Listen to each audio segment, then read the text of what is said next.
I'm very excited about tonight. I think it's going to be a great conversation.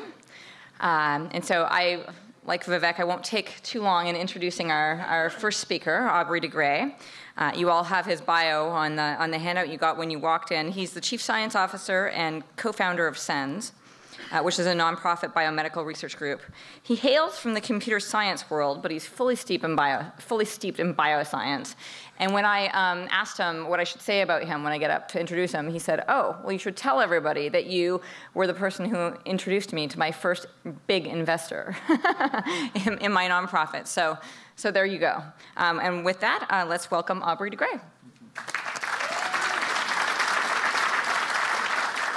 Well, I'm really delighted to be here.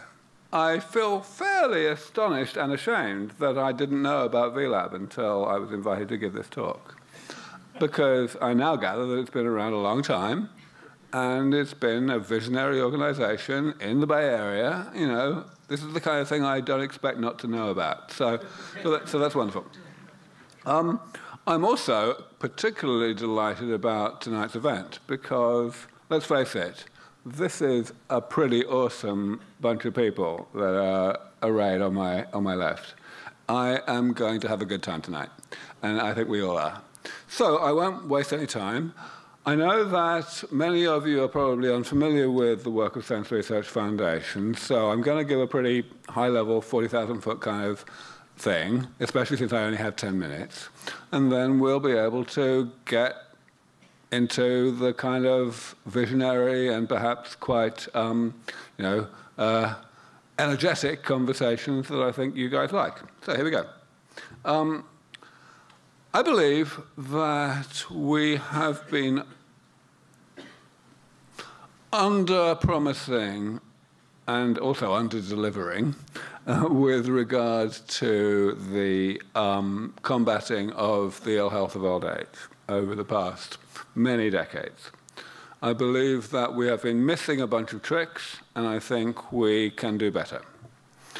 I'm going to make to you tonight the claim, the argument, that we have a realistic, not by any means certain, but a realistic prospect of bringing the various aspects of age-related ill health under the same kind of level of medical control within the next few decades that we already have over most infectious diseases.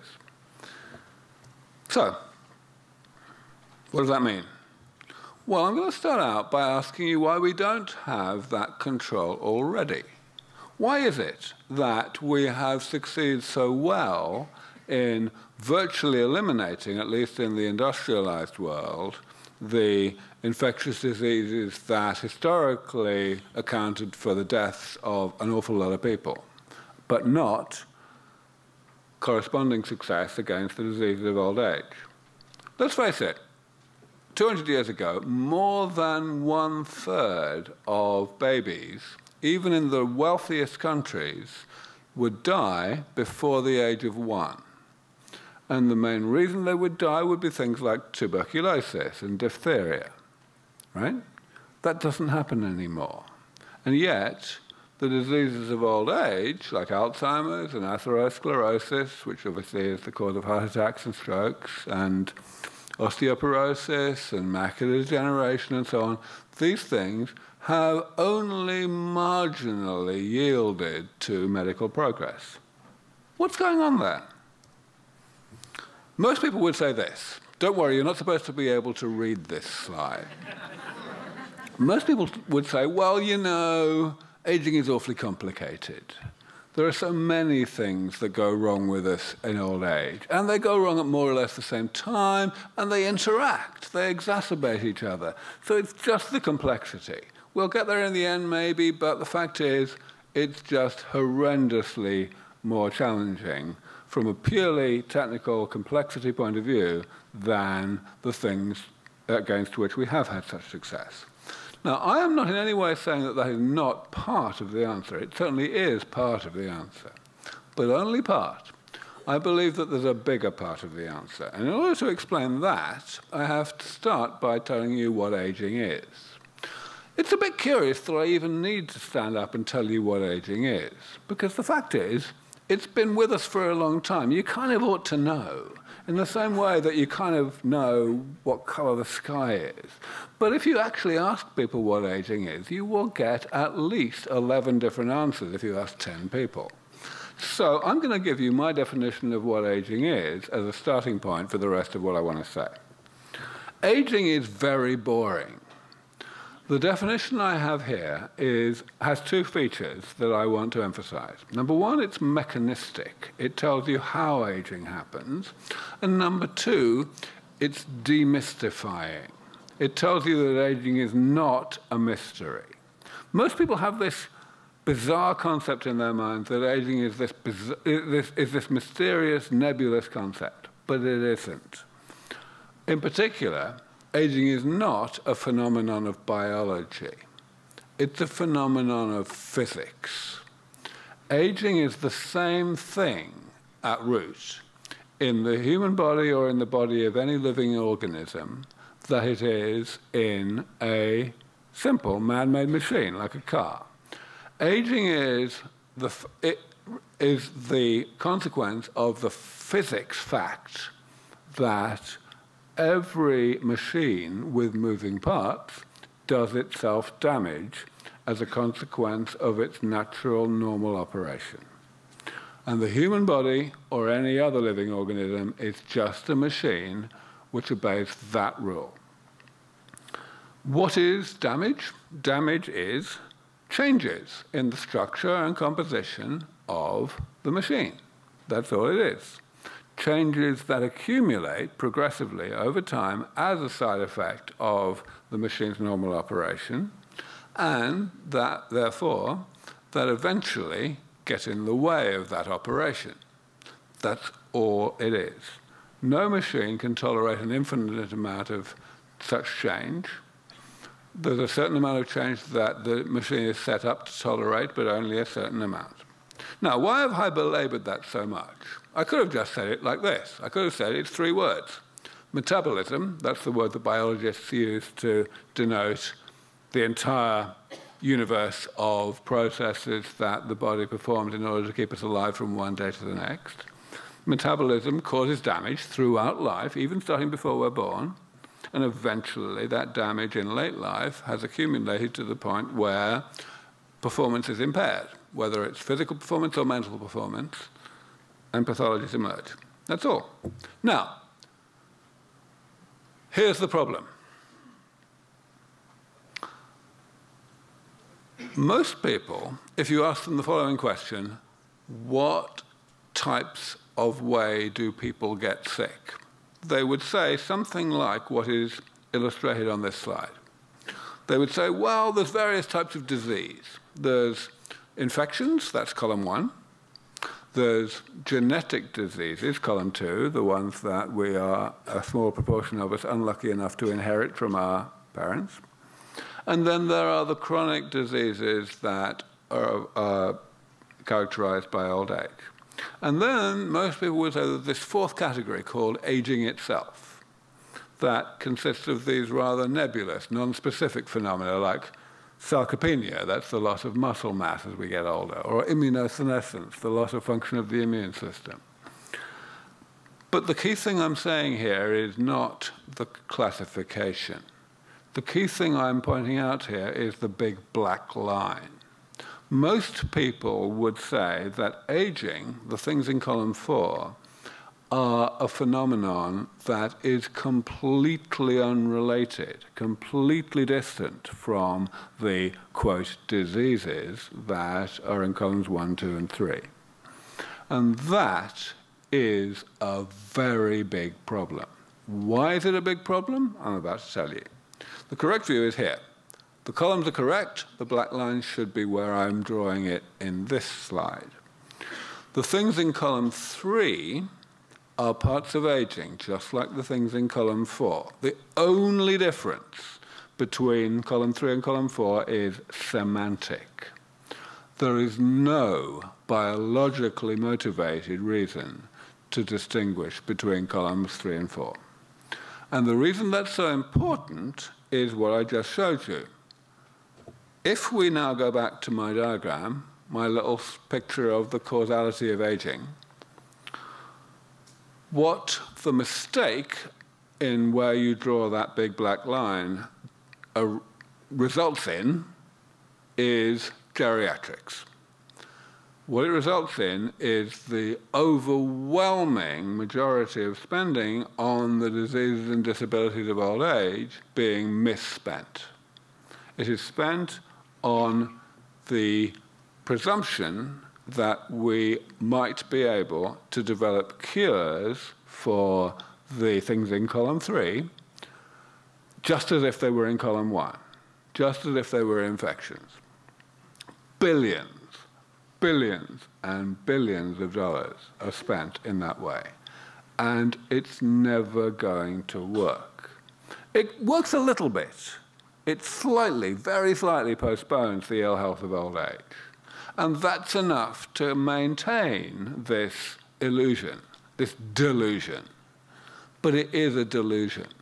We are never, ever going to postpone the ill health of old age even by 10 years in this way. We just aren't. Now, I am not the first person to point this out. I want you to know that. It's been maybe a century, maybe 100 years since people started pointing this out. And that's where the field of gerontology came from. A few people began to realize that this made no sense. And they said, well, what alternatives do we have? Maybe we can be preventative. How would we do that?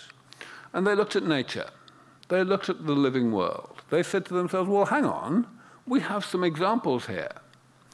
We have the fact that different species seem to accumulate the damage of aging at very different rates. Even within a species, different individuals accumulate that damage at somewhat different rates. So, wow, maybe we've got a chance here. Maybe we can simply study that phenomenon, that variation. And maybe, eventually, we will understand the basis of that variation so well that we will be able to capitalize upon it. We will be able to actually use that information as a way to identify, to design and implement therapies that will let our rate of accumulation of damage be lower than it naturally is. Sounds wonderful, doesn't it? And certainly back then, and indeed until fairly recently, it made a lot of sense. But it doesn't make sense today, at least in my view. And here's why.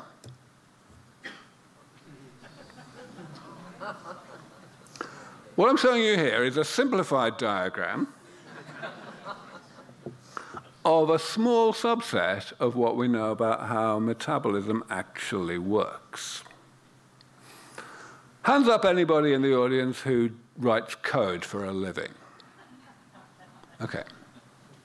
Now, I have a feeling that everybody who writes code, whether for a living or not, will appreciate that this is the ultimate catastrophic nightmare of uncommented spaghetti code.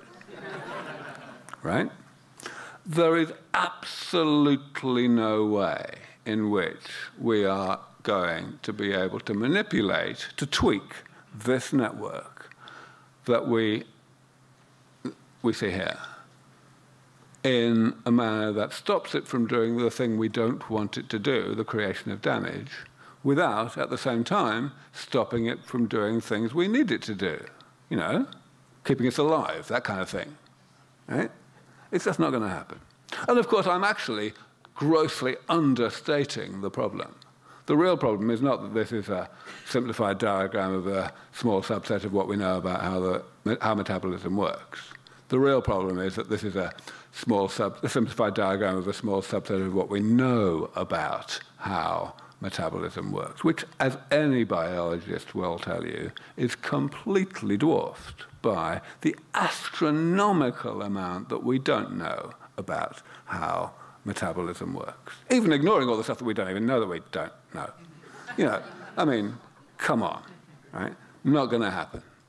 Now, if I had longer, I would go into the false dawn that was generated by Tom Johnson and Cynthia Kenyon 25 years ago but I don't have the time, so we'll talk about that in the panel. There is, however, a solution to this. It's a third way. In this diagram, I'm calling it the maintenance approach. It's an approach that is completely different from either the completely pointless geriatrics approach or the completely pointless gerontology approach. It's an approach that I believe has much more chance of success.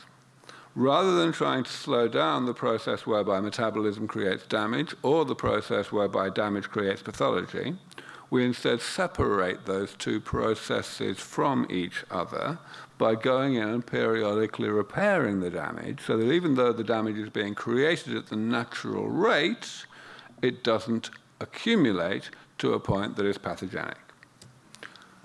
Why am I showing you this car again? I mean, not again. Why am I referring to cars again? Right, this is the first time I actually showed you a car. The reason is because the analogy that I made earlier, the point I made earlier that aging is a phenomenon of physics and not biology, comes home to roost with this point. Cars like this exist. They are actual data points. This car is more than 100 years old. Why? How did it get to be functional after 100 years? The answer is not that it was designed and built to live for 100 years, right? The answer is that even though it was designed and built to live only 10 years or 15, it, for whatever reason, got lucky. Its owners fell in love with it, and they did more maintenance on it than the law requires. The reason why planned obsolescence is an actual commercial strategy is you. It's because you are lazy, and you only do what the manufacturers of cars expect you to do. By and large, people only do what the law requires in terms of maintenance. And sure enough, they need to buy a new car after a predictable amount of time. But occasionally, if you do more maintenance than that, this happens. Now that tells me, and it should tell everybody, that the same will be true of living organisms, including the human body. So, what does this mean in practice? I mean, I've been preaching a lot, you may have noticed, over the past 5 minutes or 10 minutes. What does this actually mean? Do I actually have a message here that's meaningful? I do. I would not be standing up here being so superior unless I was able to tell you what I'm telling you on this slide. We actually know how to do this. 16 years ago, when I began to think about the possibility that repair of damage would be a more productive, more promising approach than slowing down the creation of damage, I didn't go out there and tell everybody that fact until I had thought about it for long enough to put it into some kind of flesh. And this is the flesh. I believe to this day, and the fact that I still believe it right now is rather important because the fact is this has stood the test of time despite my repeated challenges to my colleagues to knock it down. I believe that we can actually classify the various types of damage that the body does to itself during life into a very manageable number of categories, 7 categories that I'm listing on the left here. And that classification has a very important utility, namely that for each category there is a generic approach to fixing it, to implementing the maintenance approach. Since I have no time, I will simply illustrate it by the top line. Cell loss, simply the phenomenon where cells die in a particular tissue and they are not replaced by the division of other cells. That is repaired by stem cell therapy, by introducing new cells into the body which have been pre-programmed by the clinician into a state where they will divide and differentiate into a state where they will replace the cells that the body is not replacing on its own. That is repair. It is restoration of the prior state, the number of cells in the relevant tissue. The same thing is true for all of the other 6 categories. Now, you may be thinking, well, this is some guy with a beard who's very good at science, and he's probably pulling the wool over our eyes for whatever reason. So I want to make you sure that I am telling not only the truth, but the acknowledged truth. I'm going to end with, in just 1 minute, by emphasizing that this is not heresy anymore. It was, but it isn't heresy anymore. This slide is actually slightly old. There are 25 people shown here. There are now 28, and we could certainly square that tomorrow if we chose to. This is our research advisory board. Very prominent scientists, world-leading scientists, a couple of whom are sitting on my left, actually. Well, at least one of them anyway, Daniel. The point here is that this is not a heretical concept anymore. There are many people out there, world leaders in their fields, who are out there acknowledging that this makes sense. The lady in the center, Maria Blasco, who is the Spanish equivalent of Francis Collins, she runs the Spanish counterpart of the NIH. She was an author of a paper 3 years ago, and all the other authors were also grandees of the field, which, to be blunt, reinvented SENS. No, they didn't cite me. Do I care? No, for two reasons. Number one, they wouldn't have been published if they had, because the idea is so utterly derivative. But number two, I don't give a flying fuck about credit. I'm interested in results. I'm very much the kind of person who feels that it doesn't matter, how much credit you get. You can get an enormous amount done if you don't care. This is a complete root and branch reinvention, restatement of what I said in 2002 in print. There are 9 points rather than 7. So the hell what? There are 9 corresponding fixes. So the hell what? The point is, this paper is being cited, and I don't mean just cited. This paper came out 3 years ago, and I am not exaggerating when I tell you that this paper is being cited once a day. Every day. It's got like 800 citations already. Right? Now, that is what you call orthodoxy. So, of course, we ourselves are doing good stuff too. Don't get me wrong. This is not just a PR campaign. SENS Research Foundation spends the large majority of its money on actual research, and much of the research is done externally. We have a lab down in Mountain View where we do 2 of our projects, but we also have many projects that we fund elsewhere. We had a publication in Science just 6 or 8 months ago, which was a massive breakthrough that's really unleashed the floodgates with regard to hypertension and presbyopia, and wrinkles for that matter, because it's looking at elasticity of the extracellular matrix. I've listed a few other examples there. So we're definitely doing good stuff ourselves. But the thing I'm emphasizing tonight is that we are building a community, an ethos, a way of going about really doing something about aging. I need to mention that right now, one of our most important projects, a project looking at the elimination of cancer by controlling telomere length, is the subject of a funding campaign at our website, but I won't talk about that anymore. I will just mention that you can learn all you want to know about our work from this book. Thank you.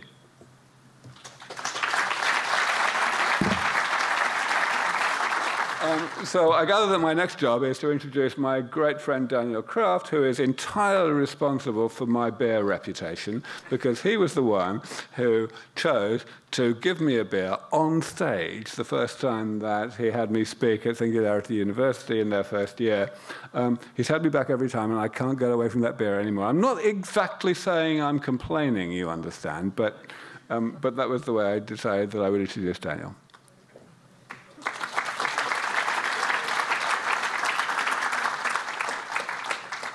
All right, thanks. So I've got I missed the memo that I'm giving a talk tonight, so I'm going to give you an hour-long talk in 10 minutes, and we're going to try to take a quick dive across some of the technologies that are impacting health, longevity, and beyond in a whole suite of ways, because I think, as Aubrey mentioned, it's sort of multifactorial. I was reminded that it's this week exactly 20 years ago today that I started my internship at Mass General Hospital after medical school down the street at Stanford. And when I go back and visit Mass General, which I did recently, it really hasn't changed much in 20 years in many. If I visit the ward, they're still using fax machines to communicate. And so a lot of healthcare, which relates to medicine and longevity, is still defined in old silos, old ways of thinking. And if we're going to live to 120 or longer, we need to get outside of our old mindsets, old silos, old ways of thinking, including on how we live longer, to redefine disease, aging in the molecular, genetic, digital, connected age, and move from our era of sort of sick care to health care, that sort of maintenance element, which I think is so critical. But in our sort of sick care world today, we're very much in a system where the data we get about our own bodies is very intermittent and episodic. It might be an occasional EKG, your blood pressure, your blood levels, your lipids. You still may be faxing them or sending PDFs to your physician if they ever see them at all. And so we're quite reactive. We wait to age. We wait to have our heart attack or stroke or lump discovered at stage 4. And I think part of the future of living longer and having not just lifespan but health span is moving to leverage new thinking technologies, to moving to be more continuous and proactive with this information. And of course, technologies is part of this. In our sort of meta system, it's also the incentives, how we get paid for things. In our fee-for-service world at Stanford or elsewhere, it's still much more not evidence-based medicine, but reimbursement-based health and medicine, where healthcare is practiced, is shifting from our 4 walls of the hospital and clinic increasingly to our own homes and onto our bodies, and can give us insights about picking up disease proactively and our aging and how interventions are working. And increasingly, you are the, at least the co-pilot of your care, the COO of your health, where you can decide to share your data, crowdsource it, be part of clinical trials, whether it's life extension or beyond. Now, of course, we're in a really interesting exponential age where we have a whole new set of tools that can enable this health. Of course, the smartphone in our pockets is an exponential technology. It's writing Moore's law. These keep getting smarter and more powerful. If you had to go back and use an iPhone 1, it would feel slow and antique. And so part of the future of health and longevity is to think exponentially and look for the disruptions that these sort of technologies enable. The fact that our desktop from 2000 fits on our smartphone, now fits on our smartwatch, and is soon fitting on, computers the size of a grain of rice, brings us to this new connected digital smart age, sometimes called digital health or mobile health or connected health. I think we can start to connect these dots from our physiology, our metabolome, our genome, and beyond. This begins us to potentially give us interesting ways to live longer and healthier. And it's not, of course, just Moore's law that's enabling this. It's the convergence of many technologies coming together, everything from 3D printing to robotics to AI, that we need to reimagine health and longevity. And many of the challenges we face, we have an aging demographic, we have a lot more, let's say, Americans with coverage, with thanks to Obamacare, but a shortage of physicians and healthcare workers in many parts of the country. We have a lot of big data, exponential metadata coming at us that might inform health and longevity, but how do we make sense of that? How do we use it at the point of care as a patient, as a clinician, as someone's developing new therapies? And how do we get our friends at the FDA, the F word, to help these things move forward? Or our friends, the payers, to help reward and pay for things that are going to keep us healthier and let us live longer. So we're here in the Bay Area, Silicon Valley, here at SRI, where a lot of these things have been developed from the internet and beyond. And we've seen the disruption and reinvention of many fields. Everyone wants the Uber of everything. Uber is an exponential company. They couldn't have existed 10 years. They didn't invent the smartphone, online maps, GPS, online payments, the limo or taxi. But they've connected the dots. We can have that same opportunity in healthcare. In fact, Uber did an Uber of health where you press a button on the app and it would bring you a nurse in an Uber to give you a flu shot. And now there's multiple companies that will, at a press of a button, come to you with a doctor and give you care. I'm not sure what kind of doctor you get, but you get a doctor. And they can rate you and you can rate them. So where and how healthcare is being performed, it changes, and that addresses and can impact our longevity. So along with Sonia, I've been involved with Singularity University since it started now 7, 8 years ago, sharing the medicine side of Singularity U. And what's exciting there is we bring really smart folks together, like yourselves, from many different fields. I chair medicine, but there's talks in biotech, robotics, AI, 3D printing, nanotech, space, energy, and beyond, to ask how do we leverage exponential technologies to impact grand challenges from poverty, education, longevity, to global health. You know, many folks have very limited health across the planet. And about half of the new companies that have come out of our new programs, we're in our 8th Global Solutions program, just started yesterday, have been focused in health and medicine in different ways. And now every year, I chair a program called Exponential Medicine. We've had Aubrey and some of our alumni and faculty are here. And we think about the future of health and medicine and longevity from many different spectrums. It's a pretty magical experience to rethink these from different spectrums. So let's quickly look at a few elements and how they're impacting health and medicine longevity per se. First of all, you know, we all age sometimes differently. Some of that's based on our genetics and our risk factors and diseases, some of which Aubrey mentioned. But a lot more of our long-term health and age relates to our behaviors. And you know, our top chronic behaviors lead to most of our chronic disease and can accelerate aging. But now we're in an age of quantified self. Some of you are wearing Fitbits and Jawbones. I have most of mine in my drawer. I'm wearing a couple at the moment. And often this quantified self world, though, is moving from what used to be the data freaks, some of us are here, who want to measure everything, to quantified health, where this data will integrate into our healthcare system, where these sensors that are getting smaller and cheaper can integrate and flow back to your medical record and can give you insights into measuring age, health, being proactive. We're moving from simple wearables to insidables, like the Google contact lens, which may track blood sugar, to the idea of insidables. I think the founders here, Israeli company called Upright. As we age, we might hunch over. This buzzes your back and improves your posture, as a small example. You might need other incentives, shockables. You may want to track the health of your kids, right? This used to be artifacts from the future. And I've got a two-month-old and a 2-week-old at home. What if you could actually do some of these things? TweetP is actually a reality. There's other data for number 2. And in terms of living to 100 or beyond, it's what we do in the first 3 years of life. My pediatrician, Dr. Alan Green, is here, takes care of my kids. What we do at that early age can really impact the lives of our kids, particularly in those first 3 years of life. So we can start to quantify these things. No one wants to look at 10 different apps and data streams, including your pediatrician. We need to integrate this into the workflow. Also, there's other things we can measure. Our quality of our breath, if you're going on a date, or if you're likely to have a disease picked up by breath from sort of nanonoses. So in this new digital connected age, our health sort of digital exhaust can be picked up. We can make sense of it, including for our mental health with apps like Google or like Ginger.io, which is important to many elements of health and longevity. Big companies, Google, Samsung, Apple, are letting this data flow through our consumer devices and back into our medical records, which can be useful, and give us scores, a FICO score for your health or for your age. Age is multiple factors, I think. It's not one measure, your renal function, your telomeres, your wrinkles. It's many elements. How do we measure those things and make use of them to tune aging? How do we bring health span to our homes? We're now, some of you probably have an Amazon Echo.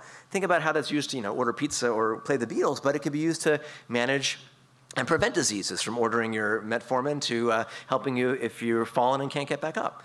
Our connected coaches are going to be helping us. You look in the mirror and say, okay, you look 10 years older than you should today, but it also may be warning you that you shouldn't be eating donuts for breakfast, because this is what you'll look like, you know. Or you could be looking like this if you're working out and doing your workouts, or if you keep having those donuts for breakfast, what are you going to look like? So mirrors into our future self. Today, me and 100 donuts later, right? Or other bad habits, smoking, before smoking, after smoking, augmented reality, another technology that touches healthcare. Or if you're spending too much time on Facebook, that can age you too. And we don't always need stem cells and gene therapy to impact aging. Old technologies, meditation, yoga, can be dramatically impactful in how they impact our brains. Those are being gamified with brain-computer interfaces that can help us do mindfulness or treat things like ADHD and get off of drugs, or the work at UCSF on gaming to improve our cognition. I mean, we'll talk more about aging in the brain, but if you can play a video game and improve your multitasking or prevent Alzheimer's, that can be super powerful. Our genomics, we're in an exponential age of genomes. Some of you might have been 23andMe or sequenced. We can now have some insight to our aging. The price of sequencing is dropping at twice the rate of Moore's Law. You can get a $999 genome that comes with an app today. There are app stores for your genome that have been spun out of Illumina. I can take my data, upload it to the cloud, and look at my genes for athleticism. I got a nice score for being fast. I'm actually pretty fast, 77. Not good at cross country. My endurance score is a little low, 34. I want to get up and do my workouts in the morning, but I have trouble getting out of bed. But I have an excuse. My motivation genes are low, right? So, but it's an example of complex genetic information we can make useful. And beyond the genome, in the age of the proteome, and the microbiome, which plays a role in obesity, inflammatory bowel disease, maybe our aging, because the bugs in our gut can inform and track and impact many elements. We can do fecal transplants now to cure folks, and there's now companies coming out that are using microbiome transplants, in a sense, to be therapeutic. How about picking up disease early? You know, in terms of maintaining our cars, we want to pick up the problem before it's advanced. We're now in the age of, you know, all these digital tools, from otoscopes that are smartphone attachments to digital stethoscopes, which you can make an analog stethoscope, or replacing those now with smart, low-cost ultrasounds in the pocket of every physician. If you have a skin lesion that's related to sunspots, maybe you can pick that up, send that to your dermatologist, or to the app itself that can tell you that's a melanoma or a mole. For the cardiovascular, the #1 killer being cardiovascular disease, now a little smart sensor on your phone you can buy on Amazon can diagnose your heart disease and send that to your physician, the CDC, the NSA, whoever else wants it. It's all available. And it's even coming to our smart watches. So we can pick up disease, diagnose it, use cloud-based diagnostics, for example, to measure our cardiovascular health, and use that, again, to be proactive about picking up disease early. Do you need a stent, a bypass, or a statin? All those things are going to be more tuned and personalized. Okay. Last 2 minutes. I'd share that I've been involved with the X Prize for several years. New thinking is coming to diagnostics. Companies like SCANAFLO, where you can track multiple vital signs at home or on clinical trials. These will be used to help prevent aging. If you can, again, be proactive, learn how to tune up your car at home, whether it's your vital signs or doing a lab analysis on a chip. All these things are coming to integrate and make diagnostics and triage smarter. Or, I'm an oncologist, what if we could pick up disease with simple blood samples? We're now in the era of the blood biopsy. Several companies are launching now that will bring us what we can do for prenatal testing to pick up small molecules that may, DNA or otherwise, that'll predict who's going to get cancer sometimes years early. And now with all this metadata, we need artificial intelligence, or what I like to call, not AI, but IA, intelligence augmentation, to make sense of this, bring it all together, including in the world of systems medicine. Folks like Lee Hood and others, and Human Longevity Incorporated, bring massive data sets together to build your own sort of personal avatar to get insights into your prevention, aging, and beyond in really massively important ways that are going to only see increase our capabilities. All right, last couple minutes. We want to enhance the patient-doctor relationship. It's not just about technology. The therapies need to get more tuned and personalized, including for anti-aging. We're now in the age of CRISPR. We can talk more about that. That has tremendous opportunities to cure genetic diseases or alter genes that might be related to aging. We now have electroceuticals, from the pacemakers for the heart to the brain to birth control, that can be remote controlled. So, you know, honey, who's got the remote tonight is an issue. Or what if someone hacks your remote or hacks your pacemaker? Privacy issues are involved.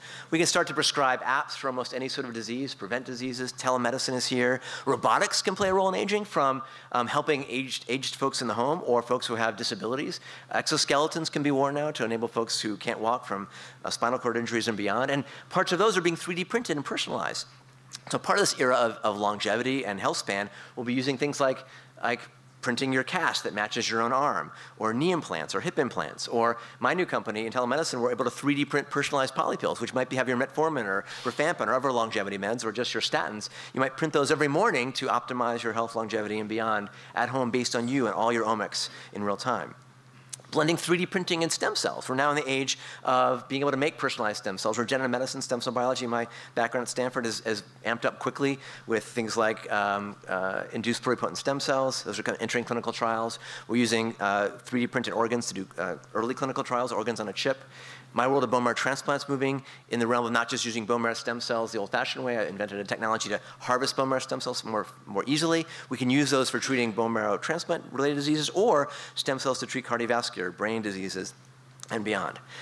Last section, discovery. We can all be part of the future of longevity and clinical trials. You can now download an app for Parkinson's, disease related to aging, or Alzheimer's, and understand how those are affecting you as a normal person, or if you might have a disease, track the symptoms of Parkinson's, tremors, voice, and beyond.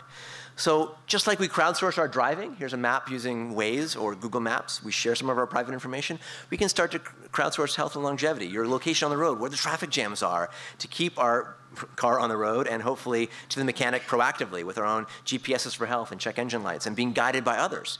So we can not just be organ donors, blood donors, we can also think about being data donors as well, and move into a future that's exponential. So don't think in 2016 terms.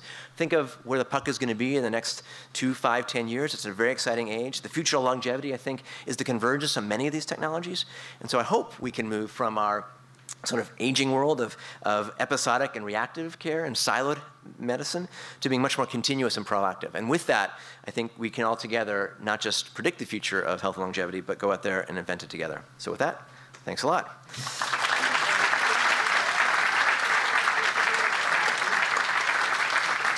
Excellent. Well, thank you, Daniel. That was really great. You actually you set me up perfectly for my first question, because here we are at VLab in Silicon Valley, and you know, the longevity market is just sort of starting to take off, and investors are interested in potentially investing in this market. And so I think the first question we should start out with for this all-star panel. By the way, let me just introduce the rest of the panelists really quickly. I know that you have the pamphlet, but just really quickly, this is Brian Kennedy, directly to my left. He's the CEO of the Buck Institute. He came from the academic world, but has co-founded a couple of different companies looking at age-related chronic disease.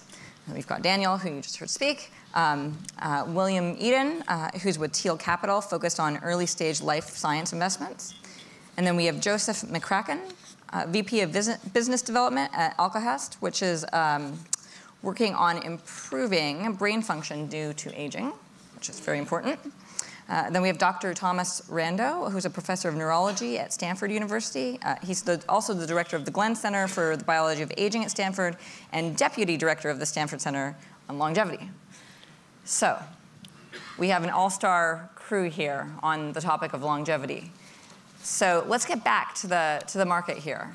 And you know, before we can even start talking about it, I think we have to answer the question of what is a longevity company in the first place. I mean, Daniel, you covered a lot of different things, and you know, if somebody had asked me, I'd say, yeah, well, maybe Fitbit could be considered a longevity company because it's, you know, you can't change something that you're not measuring, and you know, maybe that could fit into the longevity space. And then other people would say, well, not really, because that's not extending life. And so I want to just open it up to the panelists, like, how do we even define what a longevity company might be? Who wants to start with that? Maybe Ryan? I'll take a shot at it. You know, I think that it's really hard to define what a longevity company is, but I think when you focus it on what needs to be done to really impact longevity, you can figure out what fits into that and what doesn't. So, you know, on the one end, you need interventions or strategic approaches to extend healthy lifespan. That's what we're trying to do. And that could be anything from drugs to supplements to diets to systems approaches to try to impact aging. And then you need measures of how we're aging. And that could be biomarkers. It could be things that do biometrics, devices. So to me, I think that I would rather take a broad view of what a longevity company is and try to see whether those things fit into the interventional side or the diagnostic side. And if we can bring those two things together effectively, I think we can really impact health span. Anybody else want to chime in on that? Makes sense? Yeah, sure. I think that that I might try to define it a little bit more narrowly, right? Because as you said, there are lots of things that can plausibly make our lives healthier and longer. I think when we're talking about longevity, we're generally talking about quite a bit longer time horizons, including the possibility of extending maximum lifespan. So I think for me, looking at something as a longevity company, I would sort of fit it into probably something more like Aubrey's framework, something that is either trying to halt or reverse the accumulation of damage that is leading to these diseases, and something that is plausibly going to make, you know, very, very significant progress on basically stopping the major things that like actually kill us in old age. I feel like we've seen a lot of failures of the sort of amyloid hypothesis in Alzheimer's. We've seen a lot of companies try, a lot of companies fail. Maybe there's something off base there. Maybe there's too much about sort of treating symptoms and not enough about getting at these sort of underlying drivers and really making sure that we stop this thing in its tracks. So that, you know, more narrowly defined, I think is kind of the gold standard that we're aiming for. I can just comment briefly on that, because I generally agree with what Aubrey said, and I think we have very similar messages. But I don't think it's so easy to separate metabolism from damage. And frankly, if you look at almost all the interventions that impact aging, and in animal models they impact maximum, many of them impact maximum and median lifespan, they're in metabolic pathways, insulin, IGF receptor, TOR interventions, metformin. And you could argue that the downstream effect of that is mitigating damage, and that may be part of the story. But I don't know how you separate those two things, and I don't think we really know. So I agree with you that we want to extend maximum lifespan ultimately, and I think a lot of these strategies will. But I'm not sure that whether it's creating a more homeostatic metabolism with age or mitigating damage or both that's driving those things. Am I on? All right. So, yeah, I'd like to say a couple of things in agreement and also disagreement with what both Brian and Will have said.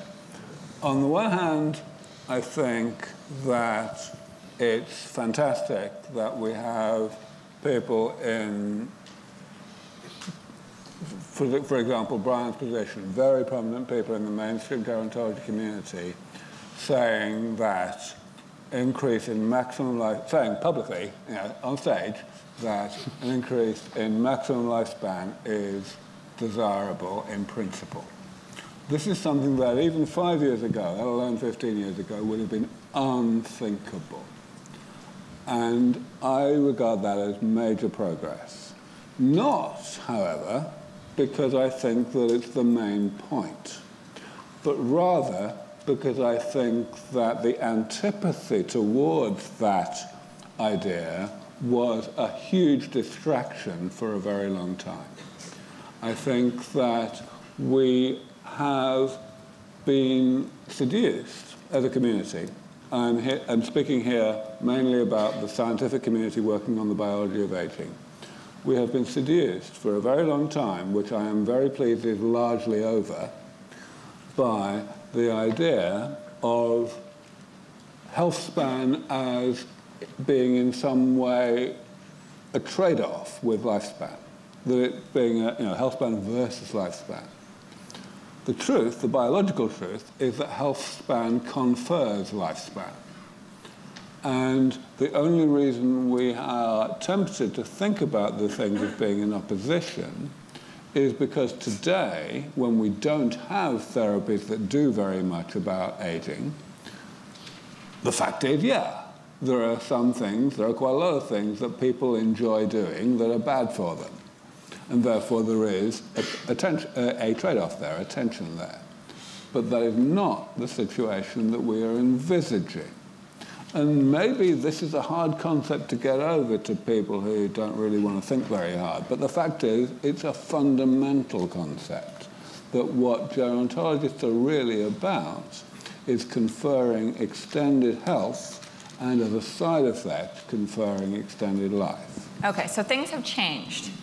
But what does that mean? It's like, what does that mean for investors? Does it mean that there's something to actually invest in now? I mean, is there something that can produce a return in the next, say, 10 years? Or is it still too early? I mean, maybe hear from some of our other panelists. Well, I would say there clearly are areas of biology to invest in. The problem is that most of them are pretty long-term. That is, usually for the VC crowd, what we do and what we're thinking about, the return is not 3 to 5 years. So these are very long-term commitments, and the real problem is the disconnect between the prospect and purview of biology and the needs of VC. And there has to be a sweet spot. We have to figure out what that is, where the kind of biology that we're studying, whether it's homeostasis or regenerative medicine or matrix biology, where that can come to a fundable and rewardable investment in the short term, but meets with and fits with the prospect of thinking, what's the long-term outcome? And I think that's where the sweet spot is missing. So baby steps to the goal. So far it's been, I think, a miscommunication between the biologists and the VC as to, we're thinking long-term, they're thinking short-term. We have to find out where we can find that sweet spot that we both agree is the first steps forward so that the investment community can benefit from this incredible advance in biology that's taking place. And is there something like that? Like, can you give an example of some of this low-hanging fruit that might be out there? That's the baby steps on the way to the... When we turn to Joe. So we started a company in July of last year. We had some seed money from a wealthy Hong Kong family. It was really more of a philanthropic effort on their part. But we did find a sweet spot that leveraged the interests or took advantage of the interests of a blood products company. And we were able to, we actually bought out our seed investors because we didn't want to be diluted and we didn't want to lose control of the company. We turned their $3 million into almost $20 million in 7 months. Took a $37 million corporate equity investment. So I don't think what we had would have been of interest to traditional venture capital, but we were able to find a company that had an interest, could leverage what we were doing, made a corporate venture investment, and that got us off the ground. And currently we, depending on how fast we want to expand our activities, if we stayed relatively focused, we probably have 5-6 years of cash runway right now. But, so the products, the biology upon which this is based really came out of academia. And that was work we did 10, 12, 15 years ago. At that point, we were envisioning these kinds of changes, but no one would have invested in that at that time. Yeah. It almost requires, I think, these insights that we're getting require almost angel investment to get things moving, or some kind of philanthropic, because I just think there are too few opportunities that really have a near-term investment that are really going to be the payoffs. So people have to be in this for the long run. And because this is biology, I think one of the questions that often comes up is, is this protectable or patentable in any way? Like, is it worth the investment? You put all this money in, and then what happens? Is there an answer for that yet, or? What would you say? Yeah, I think that that remains a problem. We're dealing with basic biological concepts, and it's unclear where the intellectual property will reside. So another reason why investors are wary to jump into this space, with the idea of where will they protect their investment. But a key feature of this is the sheer magnitude of the market. I think that what we're seeing today in terms of the ability of companies like Alkahest to bring money in, albeit only from the, let's call it the extreme visionary end of the investor spectrum, right? What we're seeing is a calculation. What we're seeing is that smart investors are recognizing that if the anti-aging industry of today can be as huge as it is, despite the fact that it is built entirely upon products that fundamentally don't work, then there is no upper bound that we can put on the size of a future anti-aging industry that's based on products that do work. Right? Now, if you're an investor and you realize that, then you're going to do a different calculation than what you would do in any other scenario.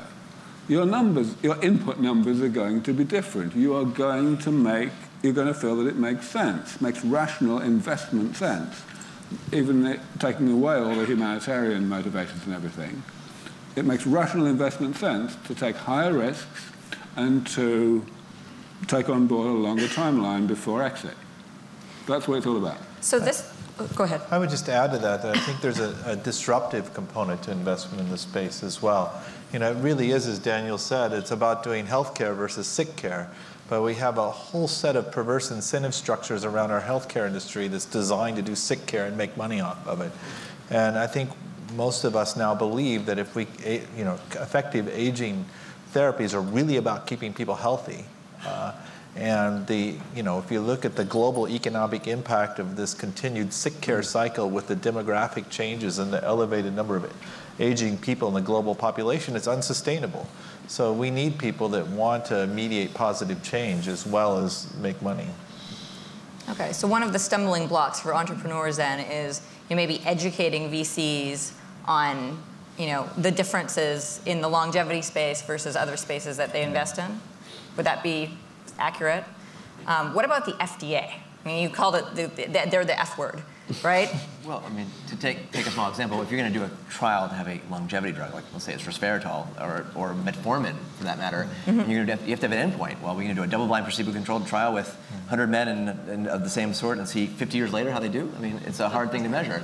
Is there a single blood biomarker that measures aging? We have some analogy ones for, we take statins to lower cholesterol. That's one biomarker that can be valued that might in fact age. But some drugs, some of the new ones, PK9 inhibitors, lower cholesterol, but didn't seem to impact mortality or morbidity. So I think it's a real challenge. What do you measure? Is it telomere length? Is it wrinkles? You know, so that's a challenge. And the 10-year time frame of a fund, they're not going to want to wait 30 years. Do you think that's a barrier then to that? You know, one of the things that a lot of entrepreneurs in this space might say is that, well, our problem is that aging is not a disease, and because it's not a disease, we can't go through the FDA in the way that we would go through, you know, with other drugs. You know, is it just impossible? Maybe aging can't ever be defined as a disease, because how do you even measure it? I think there's 2 points to make. One is we're talking about drugs now, and we don't necessarily need to do that level of clinical trials around other kinds of interventions, lifestyle, diet, nutritional supplements. So that's worth thinking about. But when you come to the drugs, people are thinking about ways to do this, and the FDA is listening. So, you know, Novartis did a trial with everolimus, which is like rapamycin, one of the drugs that I study, and they looked at reversal or mitigation of immunosenescence in healthy people at the age of 65. So one strategy is to try to slow or reverse some property of aging that you believe is critically important. But I think there's also an effort underway now to do a health span trial with metformin. And this is a 3 to 5 year study looking at people in their 60s that get diagnosed with 1 or 5 different chronic conditions of aging. They go on to metformin, and this goes for 3 to 5 years, and you look at the time of onset to the second chronic disease of aging. And what makes this different is the prediction is that metformin is going to delay the onset of multiple chronic diseases in different kinds of tissues at the same time as we might expect of an aging drug. And I don't know if metformin is the best candidate, but I think that kind of a trial is really interesting because it's a 3 to 5 year time window as opposed to looking at lifespan. And if you can incorporate the candidate molecular biomarkers into that, you learn something about whether those are validated as well. So I think there's a lot of thought in this area, and I'm not sure what the right strategy is, but at least we're starting to try things. Right, so maybe it's possible. Yeah, I think so. I want to amplify what Brian said, which I completely agree with, but I want to add a bit. I think that the problem here is I think that we may be missing the point. This community that's represented here on stage may be missing the point insofar as we focus on the word aging, on the concept of aging as the thing that we need to get people to accept as being a medical condition. For me, if we think about, if we're focused on results, if we're focused on actually getting things done, then perhaps the real misconception that we need to, of society, that we need to overturn is the lack of respect for, lack of understanding of the value of preventative medicine in general, pre-symptomatic phenomena. If we look at aging not as a single unitary concept, but as a whole panoply of things, which certainly interact with each other, but nevertheless a panoply of things that are progressive and are, for a very long time, pre-symptomatic, then perhaps we can step away from the terminology, the semantic aspect, and we can start saying, well, hang on, we know that various of the acknowledged diseases and disabilities of old age that do have ICD codes, right? Those things are age-related because they have a progressive pre-symptomatic phase. And therefore, that pre-symptomatic phase is worth addressing. Now, that's the kind of language that people who have a phobia about the word aging don't mind hearing. And therefore, it may be language that will allow us to get results in terms of regulatory change and so on. So I would just add one thing. So I think, you make a good point, Aubrey, but I think that we do preventive pre-symptomatic therapy pretty well. That is, we treat high blood pressure, right? And we do it, aggressively because we have a good outcome measure of what we're trying, and that's the key. And I think what's interesting is you think about this question of aging versus disease, which Aubrey also mentioned at the beginning, is I agree with him that if we draw a line, we're drawing a very arbitrary line. So I will use as an example sarcopenia, which Aubrey had as a kind of normal process of aging. Now, that will become a disease as soon as we have a treatment, because we can measure it. And that's what happened with osteoporosis. It was just what happens to bones as we get older. Then we developed a treatment. Now, osteoporosis is a disease with an index. So that's the way it works. And I think that we kind of have to go with that. I'm not sure we're going to change that. I want to defend the FDA a little bit. I mean, I think it's a good thing we have the FDA. It protects people from treatments that are dangerous or that are ineffective. That's what we want. But I think it's very encouraging that the FDA is engaging in this discussion of how do we even conceive of treatments that will be thinking of an outcome that we don't yet call disease. And I think that ends up being, to me, where the conversation needs to shift. And the FDA, I think, has been quite cooperative in terms of opening up that box. So Okay, Tom, wait, we've got to go to the audience now. You guys can continue this after.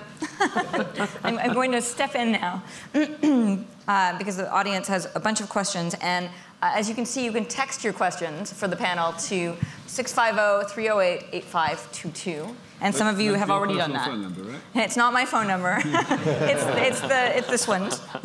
They come straight to the iPad. So I have an iPad full of questions here. And actually, one of the questions was a question I was going to ask next anyway, sort of. We've heard people up here sort of talk about health span and lifespan. And those are two different things. And so one of the questions that was tweeted in, which is sort of similar, is how many of the panelists, so everybody can answer, take seriously the idea of life extension, like to 150, 200, 500 years, right? So that's not just health extension, that's actual life extension. What's your quick take on that? So I would echo what Aubrey said, which is that as we address the issues of health span, lifespan will increase. My own point of view is that the goal of my research, and if I were an investor, I would not say my goal is to get people to live to 150. I would say, my own person is, my goal is to make people as healthy as possible into as late age as possible. The outcome of that will be extended lifespan. That's my personal What do you think, Joe? So our company is focusing on extending the quality of life or health span to be more commensurate with lifespan. Not because we think that's the only thing we're worth doing. We're a relatively small company with relatively modest resources, so we have to focus somewhere. That's where we focused.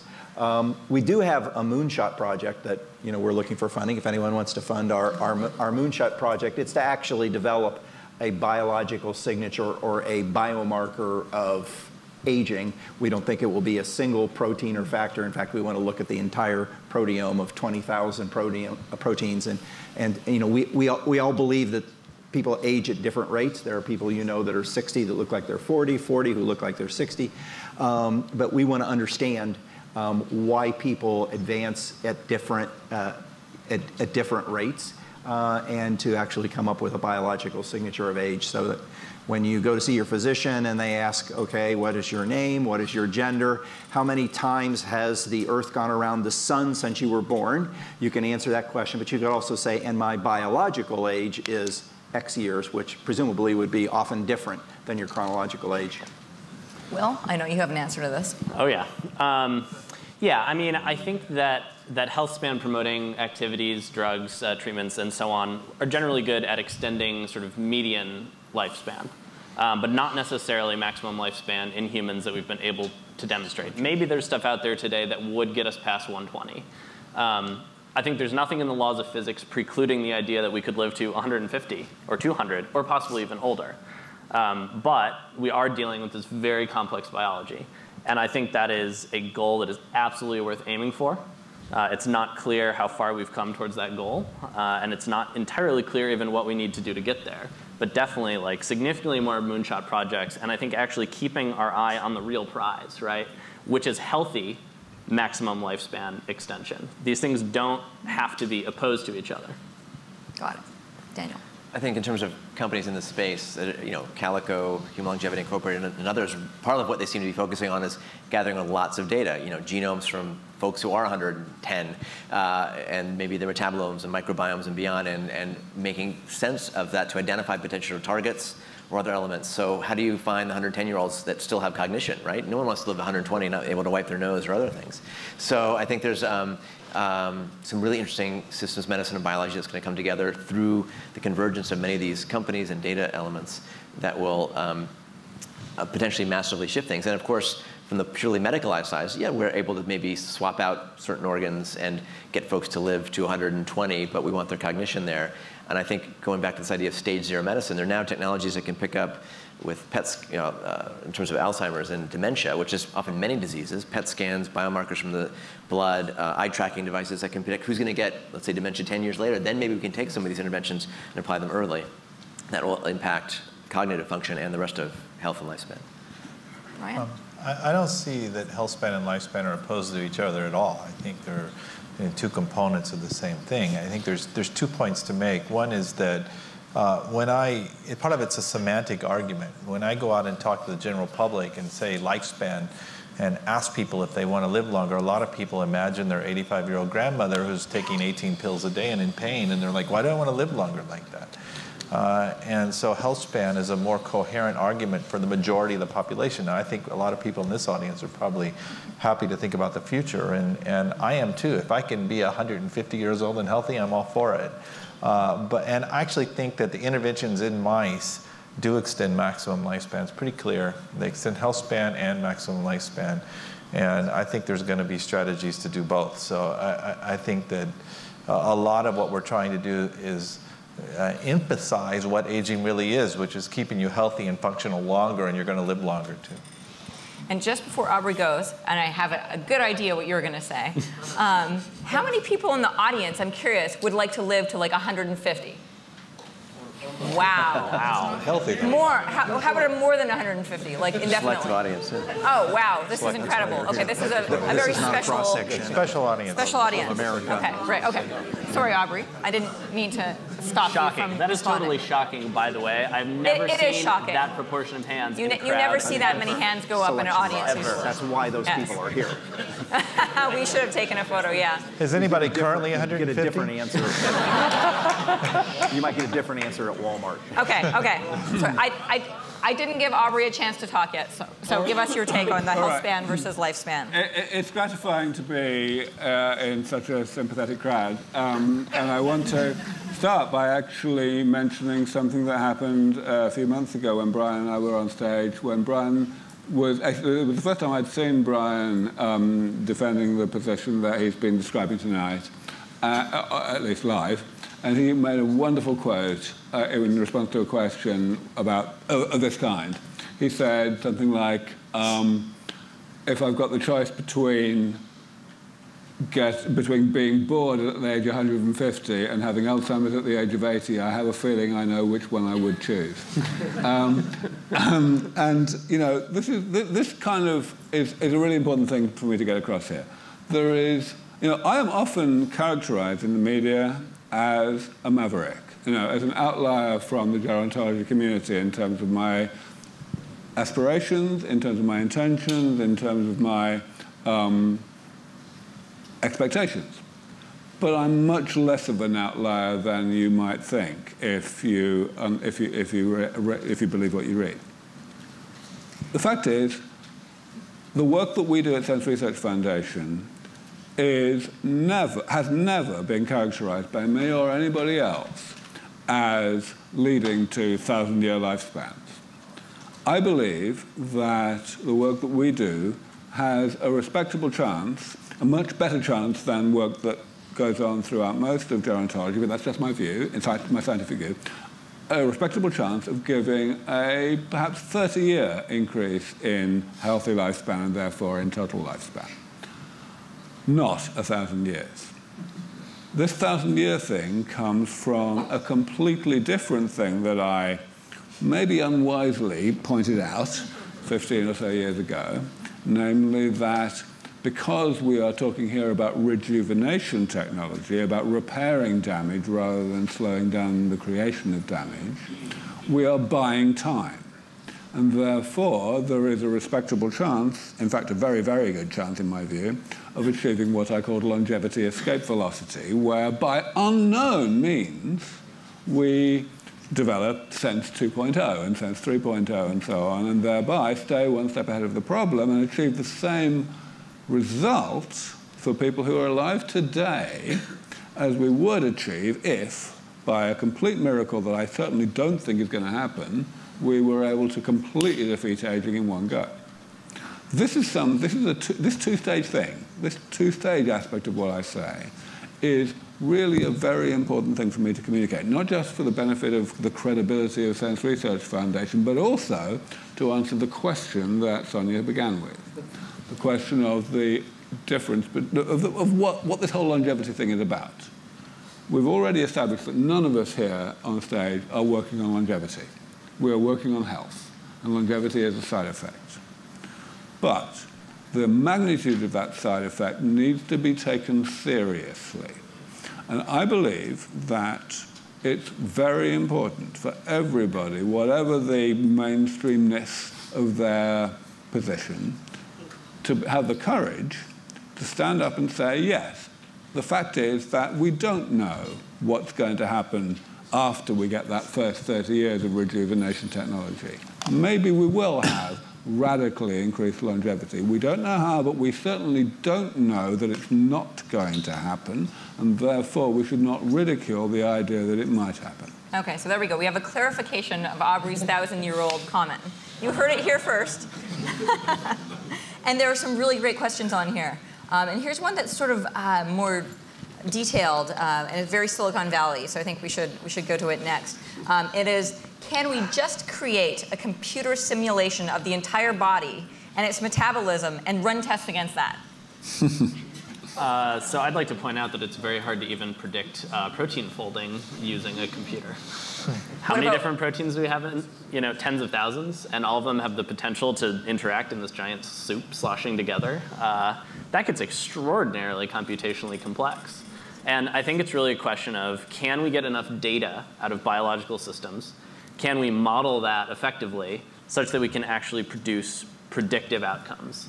And I think this is a situation of, unfortunately, all too often, it's garbage in, garbage out. If we're not measuring the right stuff, and we're not measuring enough of it, and we're not measuring it with precision, and we don't have the correct underlying models of these things, it's not going to give us a very realistic answer on the other side. It's actually very hard to model this stuff correctly.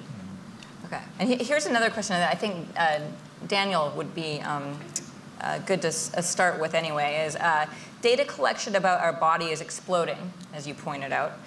But do we even have the means to make actionable decisions? What do you do with all that data? Right. It's a bit of a so what if you can't make sense of the reams of data. No one really wants to look at the raw components. I can wear a patch like I have that streams my EKG, my steps, my posture, my respiratory rate.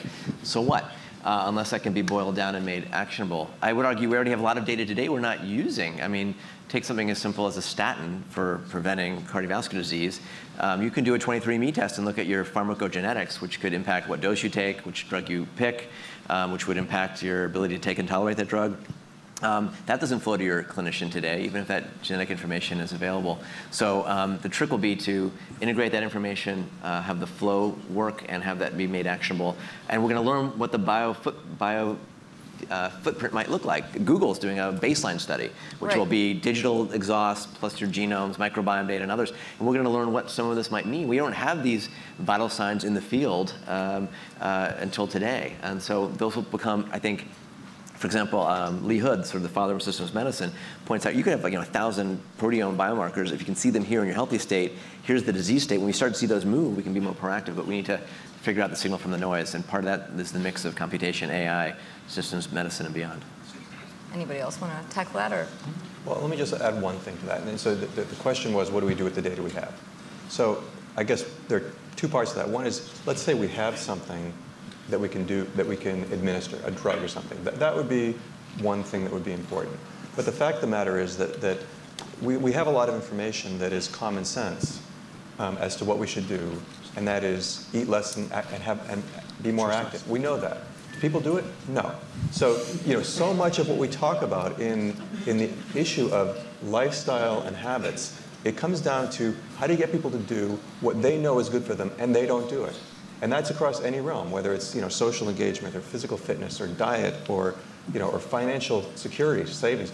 People don't do what they know is good for them. So there's going to be a big part of getting all this information that's going to come back to an issue of human psychology. How do you get people to we all need that shock thing that shock Daniel. thing. So it really is. It's adherence, adherence, if adherence. we come down to even interventions that are lifestyle interventions, it's going to be hard to implement. Eat your broccoli. I'd like to say a word about that. I believe that that there's actually a reasonable explanation for the lack of adherence. For the lack of what? Adherence. Adherence, yes. Namely, that the magnitude of the benefit is actually not very great. And it's certainly not perceived to be very great. But even taking out the perception component, it really isn't very great. If we look at, for example, the difference between the life expectancy in the USA versus Japan, right? The USA, we are hopeless, right? We spend enormous amounts per capita on medical care, and yet it doesn't really result in anything because we eat too many hamburgers and so on and so forth, right? Look at Japan. They do more or less everything right. Maybe they smoke too much, but let's face it, they don't eat too much, they eat the right balanced diet, they've got the right genetics and everything. What's the difference in life expectancy? 5 years. Now, I want those 5 years, don't get me wrong.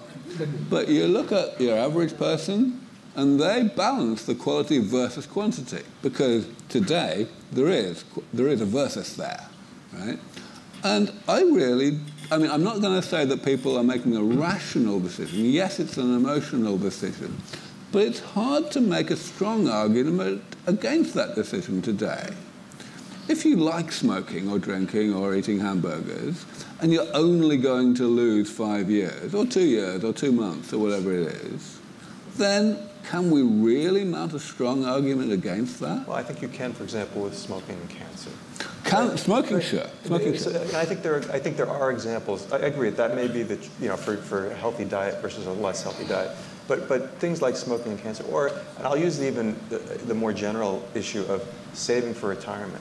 I mean, people will be poor, and there's this notion that if you could see yourself 50 years from now, all the time, the mirror, that you might change your behavior and your decision-making process. But people are very bad at making decisions that really matter to them later in life. I would say even for large magnitude effects. But I think also that it's worth thinking about this from an investment perspective. And you don't need 100% adherence to make money off an intervention that people believe even has a modest impact on aging. And so the question is, how do you design a strategy, even if only 10% of the interested people are going to listen? That's 10% of 6 billion people. So potentially, I mean, so the idea from an investment strategy is maybe a little bit different from a social policy approach. But sure. Okay, so we have 10 minutes left, right? And we have a ton of questions. So how about I just ask a bunch of questions, and the first person who thinks they have an answer, we sort of do this rapid fire thing, right? One answer per question. Right, yeah. Short answers. Let's try to do it really quickly. So here's a good one. Who has come the closest to measuring physical age to biologic age, or like a BioFeco score?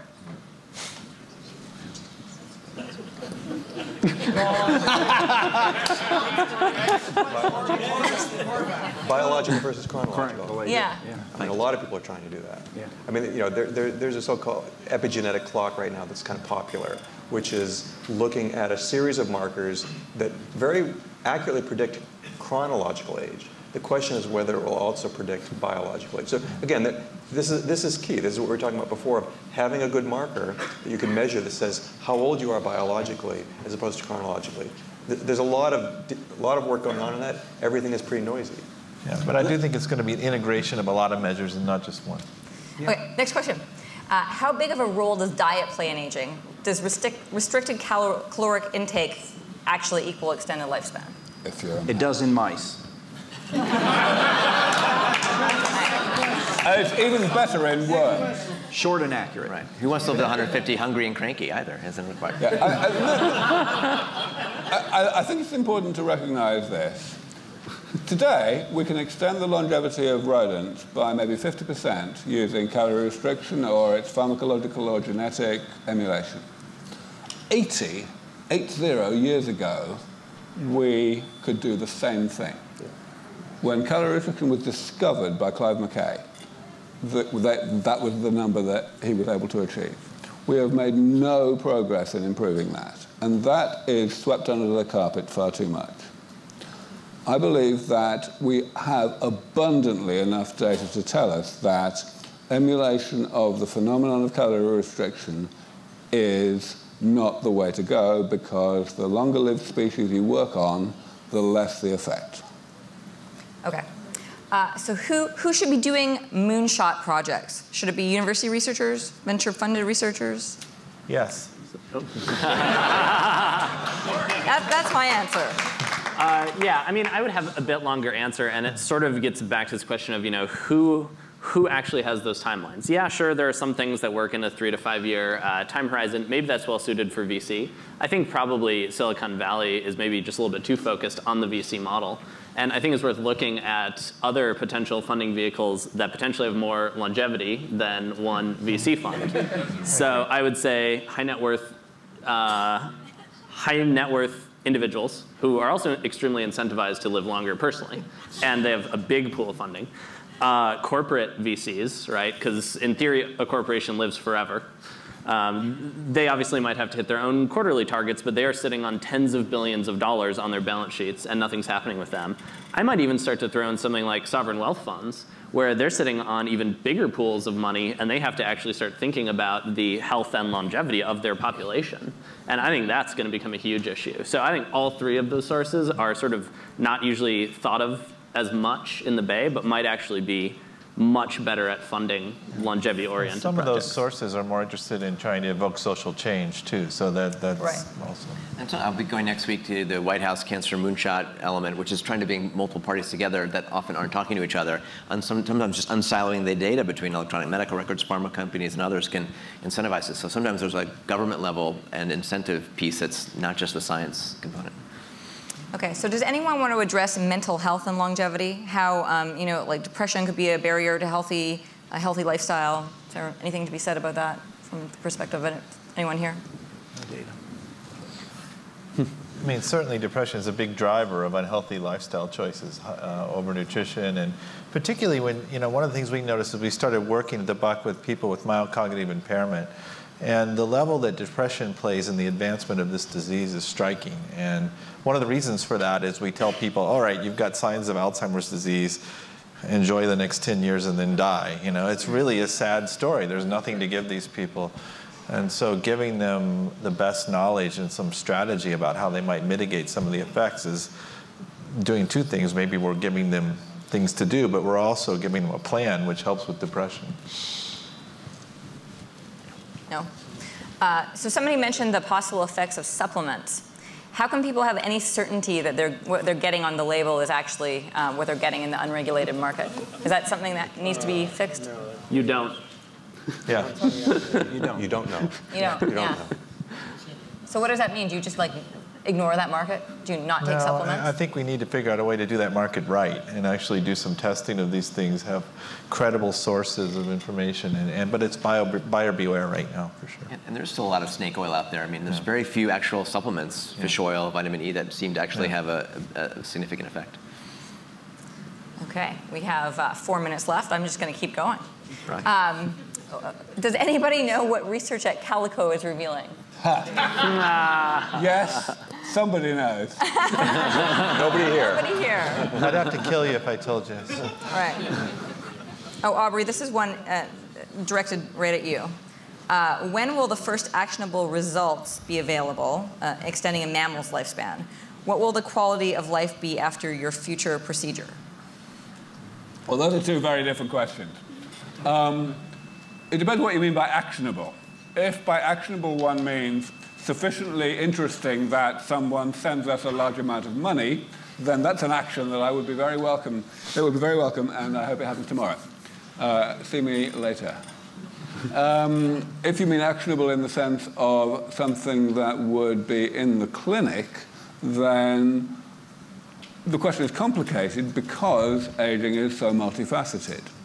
The components of the damage, the types of damage that accumulate during life that eventually lead to ill health are a collective phenomenon in the sense that they interact with and exacerbate each other, but they are also components. Each of them has major impacts on specific diseases. And therefore, it is highly likely that within the next few years, at most, there will be I was going to say an avalanche. That's probably not the right word. I will say an uptick, a big uptick, in the rate at which therapies which are not simply retardation of the accumulation of damage, but which repair damage, will come on stream. We have already, of course, seen a lot of high-profile work on the elimination of one particular type of aging damage, the accumulation of senescent cells, cells which are in this kind of death-resistant toxic state. And we've seen plenty of evidence that in the lab that these things are useful. That evidence has translated, to my mind, extraordinarily rapidly into commercialization. I am still, my breath is taken away by how easy it was to form companies out of ridiculously preliminary data. I'm very happy that that's working out, not just commercially, but scientifically. That preliminary data is being backed up increasingly by less preliminary data, and that's wonderful. But the fact is, if you'd asked me as an investor to invest 5 years ago in that kind of work, or 3 years ago, I would have laughed at you. So I'm amazed and delighted that that's happening. Okay. Now, go ahead. This is the last question. 1 minute. 1 minute, right. And I think this is a question actually everybody always wants to know for every longevity panel I've ever been on. And they want every panelist to say, what are you currently doing, just really quickly, to improve your health span, lifespan, and not your research? What are you doing personally to make yourself healthier and live longer? I run marathons. You run marathons? I don't run marathons, but I am exercising more. I've probably lost 10 or 15 pounds over the last 10 years.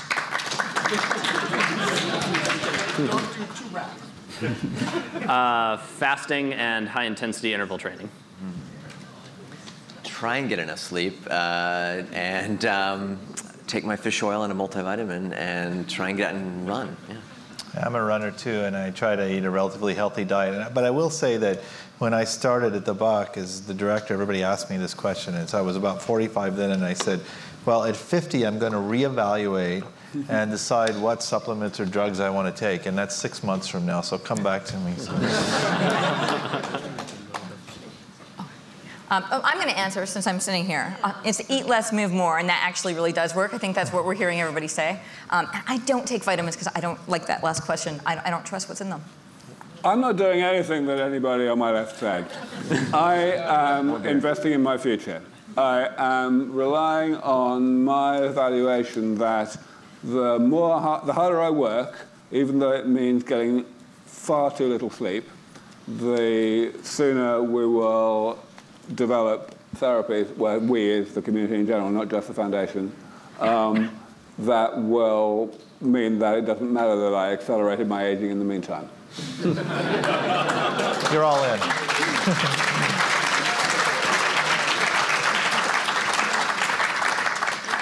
Well, do you want us to keep going for another 2 minutes? Okay, we've been told that we have 2 more minutes, so that's nice. We can keep it going here. One question that never got to be asked is, what about the role of self-experimentation in longevity research? People have heard about Elizabeth Parrish from BioViva, who underwent her own gene therapy, and various citizen scientists who are doing things. And what's the opinion of various panelists on this issue? I think it's an interesting age where you can crowdsource a trial from cohorts in the room or around the planet. So whether it's what kind of beer works for not for Crohn's patients to what might be a biomarker that you could test at low cost. Yeah, I would just add that as long as people are sufficiently informed, I think I'm pretty flexible about what they're doing. There's a limit. I'm not sure gene therapy on telomeres is beyond my limit, but I think that the important part is to make sure that people are making informed decisions. Yeah, I mean, from the perspective of individual autonomy, I basically feel like people should have the right to try this stuff if they want to. And that is currently legally allowed as long as you're the one sort of making it, sourcing it, creating it, and putting it into yourself. From the perspective of the field as a whole, though, I do think there is actually a fair bit of downside risk when things go really wrong. Jesse Gelsinger died, set back, gene therapy. 10 years, 15 years, I mean, really just an incredible loss for the field, which, maybe that's an opportunity for someone who's willing to take a bit more risk to sort of come into that space. Like maybe that is a place where there's some kind of investment opportunity, but it does cause people to shy away. So I do think there is a potential negative externality when these self-experiments go wrong. But basically, I think we can start getting data a lot sooner if people are willing to take more risk. And I think that's what it really boils down to. You don't get great reward without great risk. Okay, and now I think this really will be the last question. This is an interesting one, actually. Do any of you have a moonshot idea that you haven't shared publicly before? No. I mean, we have moonshot ideas, but we share them. So. Yeah. What's the most radical moonshot, then? Let's replace it with that. Well, I mean, so I'll talk about I'll mention a word about our research. So we're very interested in the idea of reprogramming aging in cells. So you can take an old cell and make it to a young cell. And if you can do that, and we have evidence that we can do that, there's no reason why you can't extend that to a cell, a tissue, an organ. So it really is the notion of not just slowing aging, but taking an old cell and converting it to a young cell. Using CRISPR? No, it's a different approach, and it's an epigenetic reprogramming, and it's actually happens all the time naturally, and we're trying to capitalize on that and to turn that into something that we can actually control. And for me, that's a moonshot, because that's not just slowing aging, that's actually reversing aging. Right, big difference there. Anyone else? We're actually big believers in organismal aging. So, I think, all of the organs, all of the tissues of our body age, and they communicate through the plasma. And so we're interested in understanding what are the factors in the plasma that are transferred between all of the tissues and all of the organs of the body that accelerate aging or that cause rejuvenation. Here's one that I've never suggested publicly. Why don't we try to keep just a single cell alive indefinitely from an otherwise short-lived post-mitotic organism, like a C. elegans individual cell? We know that thing should only exist for about 30 days. That was my moonshot. So most of my work's in mice and somewhat in humans, but we've always worked in yeast cells, which are single cells, and but they divide. Yeah, but hold on. And so what we want to do is solve a different problem with it, though. What we want to solve is, can we write a whole blueprint for aging? Can we do that sort of whole modeling and understand everything about aging in this single yeast cell? It does divide, but I think that we can't even think about that in a mouse right now, and even with the best computers. But we have enough data that we can begin to think about it in a yeast cell. And if we understand how that works, then we can apply that knowledge to humans, maybe, eventually. I'm not sure if it's a moonshot. Sorry, I jumped you. Sure. One element might be, we talk about personalized medicine and precision medicine. What about precision longevity and health span? Because it's not going to be the same cocktail of agents, drugs, interventions for any one individual. So I think we can truly tune that. We'll see some significant changes. Yeah, So I guess the moonshot that I would like to highlight is the one that I have talked about before, but which doesn't get talked about very much at the moment. I don't have it in my talks much, which is what I've called robust mouse rejuvenation. This is I have defined this historically as a milestone that I believe we should be aiming for in order to achieve the real tipping point in public opinion with regard to the feasibility of bringing aging under proper medical control. And the definition of robust mouse rejuvenation is very simple. We take a bunch of mice, enough that's publishable, and they've got to be long-lived naturally, so C57 black 6, for example, a nice long-lived strain, and we do exactly nothing to them until they are 2/3 of the way through their normal life expectancy. So let's say, for sake of argument, 2 years old. And then we throw everything we have at them, and rather than living 1 more year, they live 3 more years. That was my definition, and it still is my definition. It may be conservative in the sense that we may be able to achieve the tipping point that I want, that we all want, in terms of attitude to the feasibility of medical control of aging, with less momentous progress than that. But the fact is, as of today, if you take mice that are already 2 years old and they've got a year to live, the best that we can do is give them a couple of months of additional lifespan. So I'm talking about an order of magnitude more than that. That's what I think we should be aiming for. And I believe that with proper work, with proper effort, we could get there in less than 1 decade from now. I will point out and concede that I said that for the first time 10 years ago. However, I think we are 3 years closer, maybe 4 years closer than we were then. The reason we're only that much closer is because of lack of funding, of course. But I think it can be done. Well, thank you. Let's give